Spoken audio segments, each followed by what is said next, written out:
क्या होगा अगर आप एक दिन जागें और खुद को अपने पसंदीदा वीडियो गेम के अंदर पाएं? आप क्या करेंगे जब आपको ये पता चलेगा कि आप न केवल गेम में हैं, बल्कि आपको उस समय में पहुंचा दिया गया है जब ये गेम लॉन्च ही नहीं हुआ था।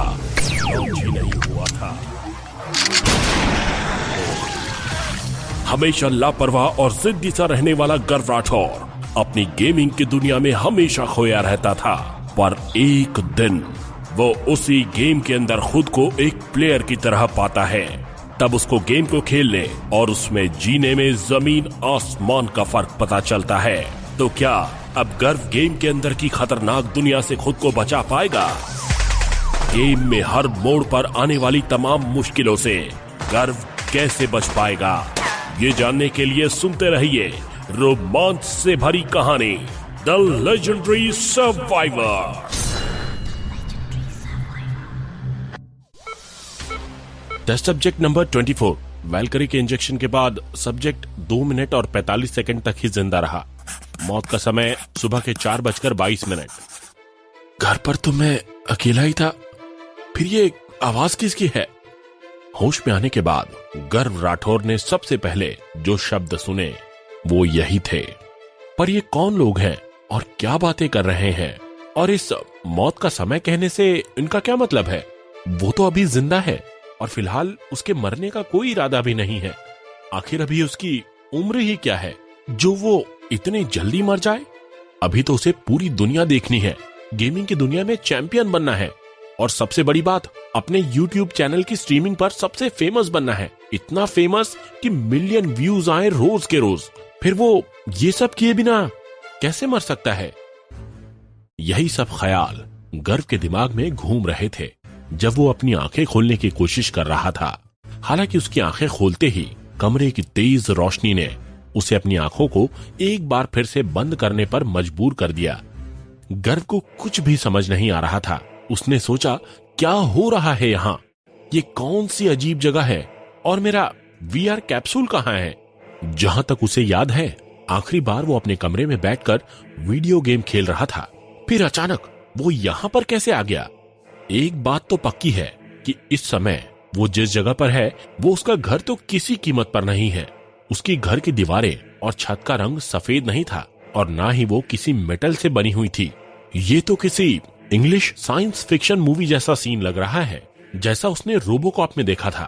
जिस कमरे में वो था वो किसी ICU के जैसा लग रहा था, जहां पर वो किसी टेबल पर बिना शर्ट के लेटा हुआ था। उसके सीने में कई सारे तार लगे हुए थे जो ना जाने कितनी तरह की मशीनों से जुड़े हुए थे। गर्व सब कुछ समझने की कोशिश कर ही रहा था कि तभी उसकी नजर सफेद कोट पहने कुछ लोगों पर पड़ती है। उसने सोचा, घर पर तो मैं अकेला ही था, फिर ये आवाज किसकी है? मैंने तो बस लेवल अप की रिक्वेस्ट एक्सेप्ट की थी। ये मैं कहाँ गया हूँ?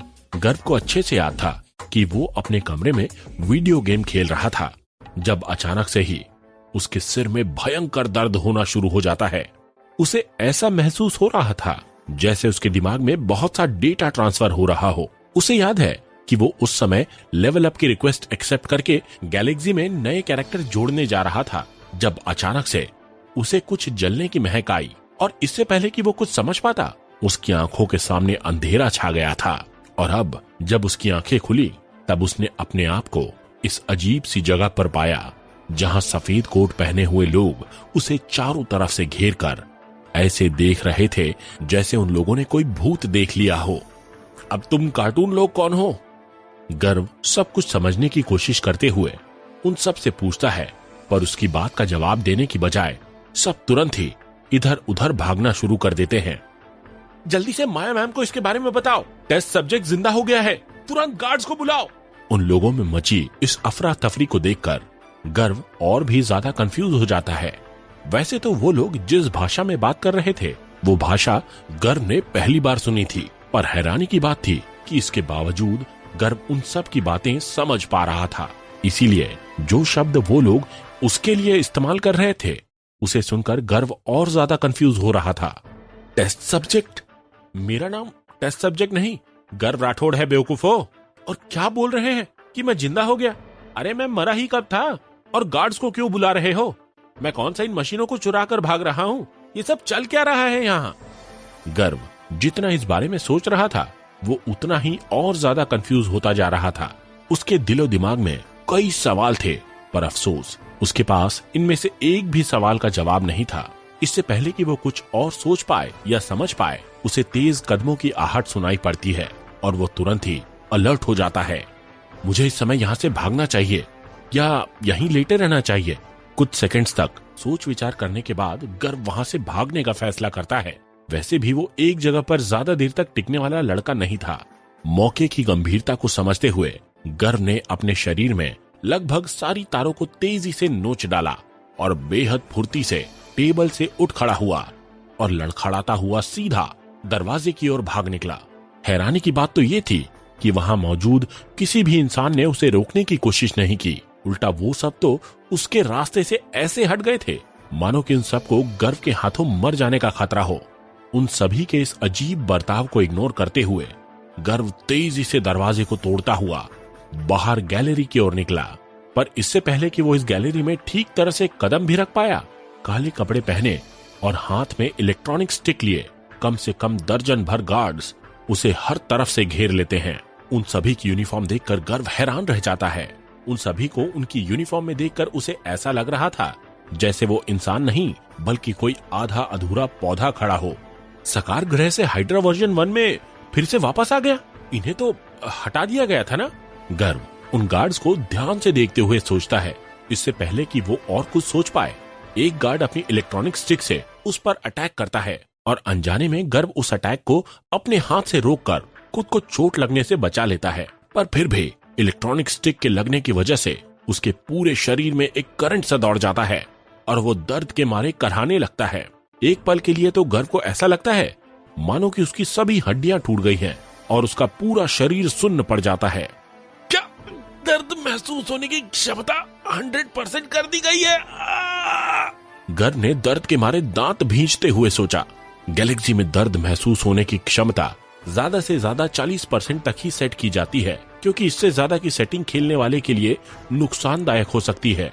इसीलिए VR कैप्सूल खेलने वाले को वास्तविक अनुभव देने के साथ साथ लगातार उसकी पल्स को भी मॉनिटर करते रहते हैं ताकि किसी भी तरह का कोई भी हादसा ना हो।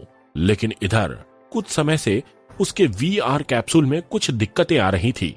अभी इसको लिए बस 7 साल ही हुए हैं और इस VR कैप्सूल में दिक्कत आना भी शुरू हो गई। अभी कुछ दिन पहले ही तो इसे ठीक कराया था और इसके लिए उस आदमी को 30,000 रुपए दिए थे। उसने कहा था कि ये 6 महीने तक आराम से चलेगा। झूठा मक्कार कहीं का। बहुत हो गया, मुझे अपना पैसा वापस चाहिए।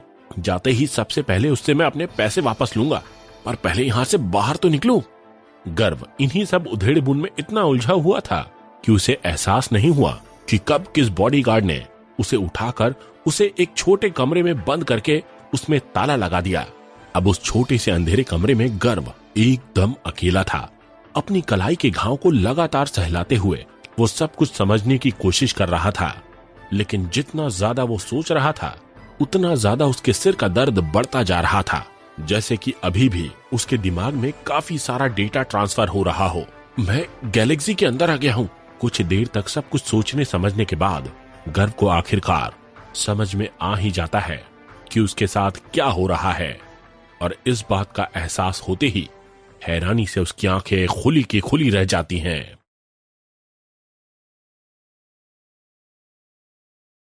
गैलेक्सी एक वर्चुअल वीडियो गेम है जिसके सर्वर दुनिया भर में फैले हुए हैं। लगभग 60 करोड़ से भी ज्यादा लोगों द्वारा खेले जाने वाला ये गेम बच्चों से लेकर बड़ों तक सभी में बहुत फेमस है।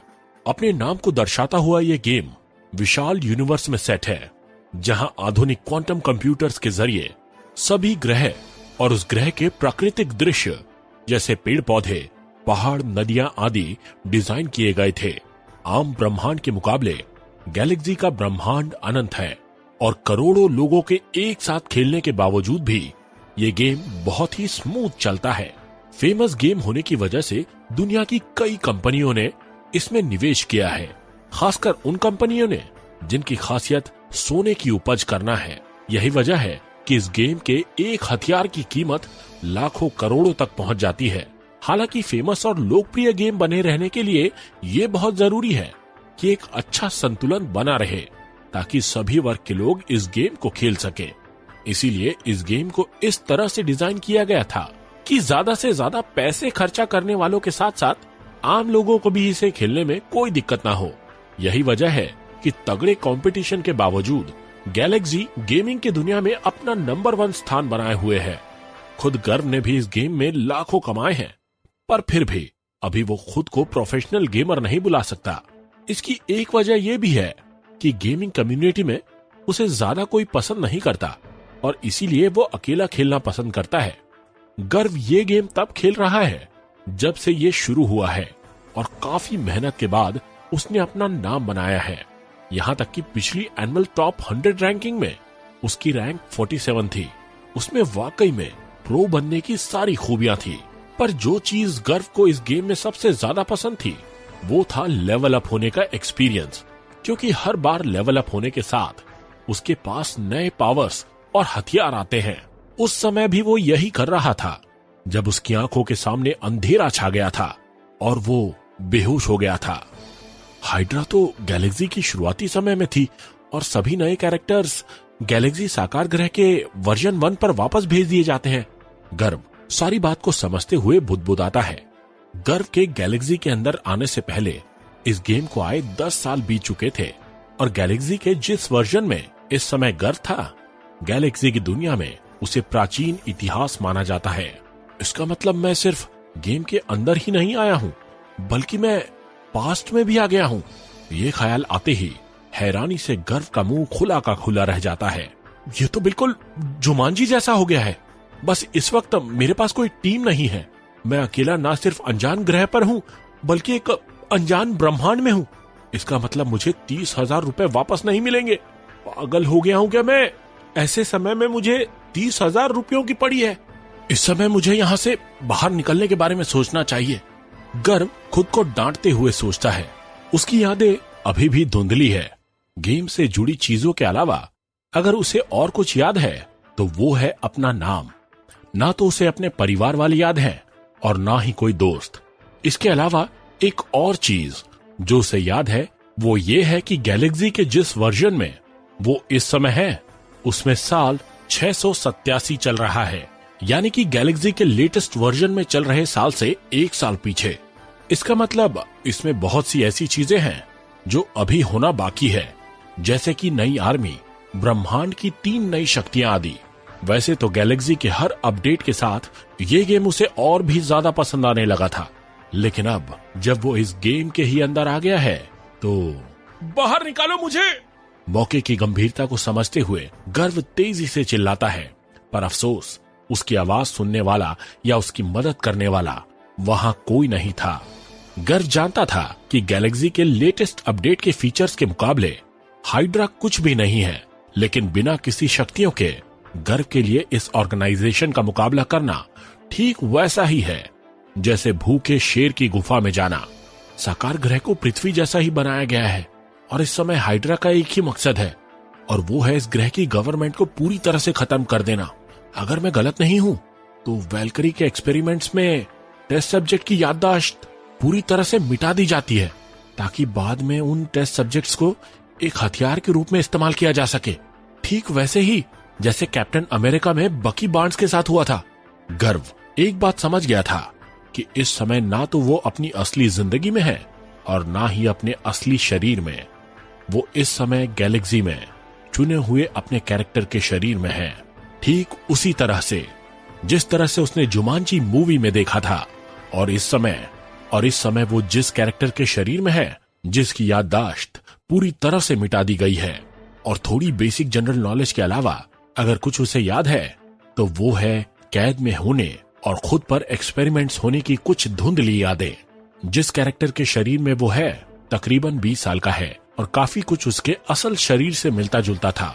हालांकि उसे अभी भी अपने कैरेक्टर की हेल्थ का कोई अंदाजा नहीं था। उसने बेहोशी में उन साइंटिस्ट्स को कहते हुए सुना था कि वो लोग उसे वैल्करी का इंजेक्शन दे रहे हैं, जर्मिनल की वो दवा जो दिमाग को और ज्यादा ताकतवर बनाती है। पर वैल्करी के शरीर में जाने के बाद इंसान के बचने के चांसेस बस 30% ही रह जाते हैं। लेकिन हैरानी की बात थी कि गर्व ने इस दवा को बहुत ही पॉजिटिव तरीके से लिया था और शायद यही वजह थी कि वो अभी भी जिंदा है। गर्व इन्हीं सोच में था जब अचानक से उसकी आंखों के सामने एक पावर स्क्रीन आ जाती है जिसमें नीले रंग में लिखा था, आपको वैल्करी का इंजेक्शन दिया गया है, +1 एंड्योरेंस। आपने नई क्षमता सीखी है, कंसंट्रेशन। आपने नई क्षमता सीखी है, low level will power. Virtual interface. अपने सामने ये चंद शब्द देखकर गर्व की खुशी का ठिकाना नहीं रहता है। इतने देर में ये पहली चीज थी जो उसके साथ अच्छी हुई थी। देखते ही देखते उसकी आंखों के सामने और डेटा आना शुरू हो जाते हैं।